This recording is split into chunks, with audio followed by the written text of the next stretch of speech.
Hello viewers, আসসালামু আলাইকুম। রংধনু বুটিক্স অ্যান্ড হ্যান্ডিক্রাফটের পক্ষ থেকে আপনাদের সবাইকে অনেক অনেক শুভেচ্ছা। কেমন আছেন সবাই? আশা করছি সবাই আল্লাহর অশেষ রহমতে অনেক ভালো আছেন এবং যে যেখানে আছেন সেখানে বসে আমার ভিডিওটি দেখছেন। আমিও আপনাদের সকলের দোয়া ও ভালোবাসায় অনেক অনেক ভালো আছি। আজকে আমি শেয়ার করতে যাচ্ছি একটি চাদরের ড্রয়িং। একটি চাদরে কাজ করার আগে কিভাবে ড্রয়িং করে নিয়েছি সেটি আমি আজকে আপনাদের কাছে তুলে ধরব। ড্রয়িং সম্পর্কিত যদি কোনো প্রশ্ন থেকে থাকে আপনারা আমাকে অবশ্যই কমেন্ট বক্সে কমেন্ট করবেন, আমি আপনাদের কমেন্টের উত্তর দেওয়ার চেষ্টা করব।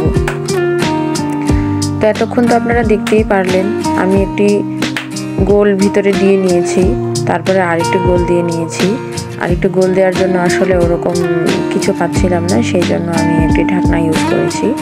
আপনারাও চাইলে এইভাবে ছোট একটি ঢাকনা, তারপরে বড় একটি ঢাকনা এভাবে ইউজ করে করে গোল দিতে পারেন।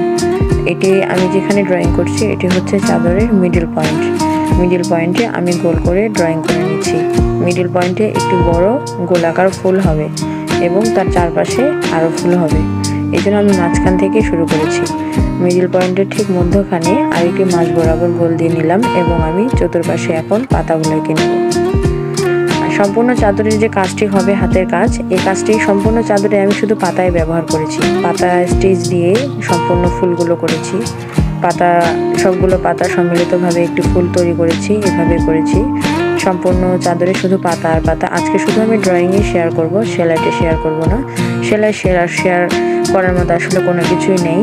যারা আপনারা সেলাই পারেন তাদের আসলে দেখানোর মতো কোনো কিছু নেই, তারা সহজেই বুঝতে পারবেন। সেই জন্য আমি সম্পূর্ণ কাজ শেষ হওয়ার পরে তারপরে চাদরের ফাইনাল লুকটি ঠিক কেমন হবে সেটি দেখানোর জন্য আপনাদের মাঝে উপস্থিত হব। আমি শুধু এখন ড্রয়িংটি শেয়ার করছি। তো আপনারা দেখতেই পেলেন আমি মাঝখানে একটি ফুল এঁকে নিয়েছি এবং তারপরে তার সাইডগুলোতে এবার উল্টা পাশে ফুল আঁকছি। এইভাবে সম্পূর্ণ চাদরে শুধু পাতা আর ফুল এমনটাই হবে। আমি আরেকটু বড় করে ড্রয়িং করে নিয়েছি বৃত্ত এবং এটিতেও ডাল আর পাতা দিয়েছি। এগুলো অনেক সিম্পল। বৃত্তগুলোতে ডালগুলোতে ডাল সেলাই দিব আর পাতাগুলোতে পাতা সেলাই দিব, দিয়ে এঁকে নেব। আমি যে বৃত্তগুলো এঁকেছি এই বৃত্তগুলো মোটা সেলাই ভরাট সেলাই দিয়ে করব আর ডালগুলো ডাল সেলাই দিব, পাতাগুলো পাতা সেলাই দিব। আর চেষ্টা করেছি মাল্টি কালারের সুতা ইউজ করার জন্য, মানে 2-3 কালারের সুতা ইউজ করব, করে চাদরটাকে একটু কালারফুল করে তুলব। এটি সম্পূর্ণ হাতের কাজের একটি চাদর হবে। আপনারা আমার ড্রয়িংটি ভালোভাবে দেখুন। সম্পূর্ণ গোল ভিতরের গুলো যখন ড্রয়িং করা শেষ হয়ে গেল তখন আমি এর সাইড দিয়ে গোল গোল করে ফুল এঁকে নিয়েছি। আমার ভিডিও যদি ভালো লাগে তাহলে আমার ভিডিওতে একটি লাইক অবশ্যই দিবেন এবং আমার চ্যানেলটিতে সাবস্ক্রাইব করবেন। আর যদি ভিডিও সম্পর্কিত কোনো প্রশ্ন থেকে থাকে অবশ্যই কমেন্ট বক্সে কমেন্ট করবেন, তাহলে আমি আপনাদের সম্পূর্ণ ডাউট ক্লিয়ার করতে পারবো, সমস্ত প্রশ্নের উত্তর দিতে পারবো। এভাবে আমি রাউন্ডটির চারপাশে এভাবে ছোট ছোট করে অনেকগুলো ফুল এঁকে নিব। সম্পূর্ণ ফুল আঁকা হয়ে গিয়েছে, বাকিটুকু আমি এখন এঁকে নিব।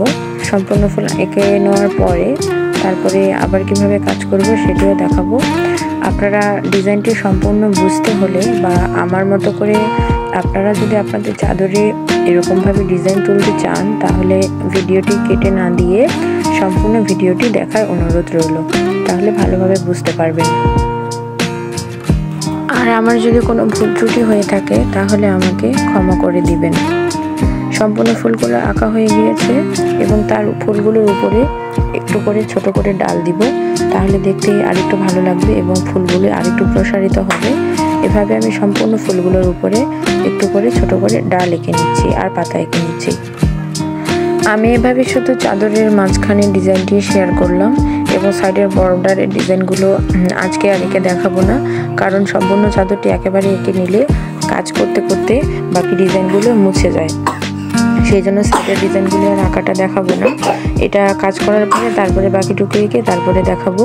এই যে দেখুন মাঝখানে যে ডিজাইনটি হবে সেটি কেমন প্রসারিত হবে সেটি দেখিয়ে দিয়েছি, সেটি আসলে ঠিক এরকম হবে। বাকি ডিজাইনগুলো দেখাবো সেলাই কমপ্লিট হওয়ার পর।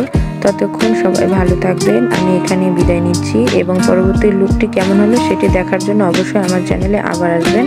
সবাই ভালো থাকবেন। আসসালামু আলাইকুম। আল্লাহ হাফেজ।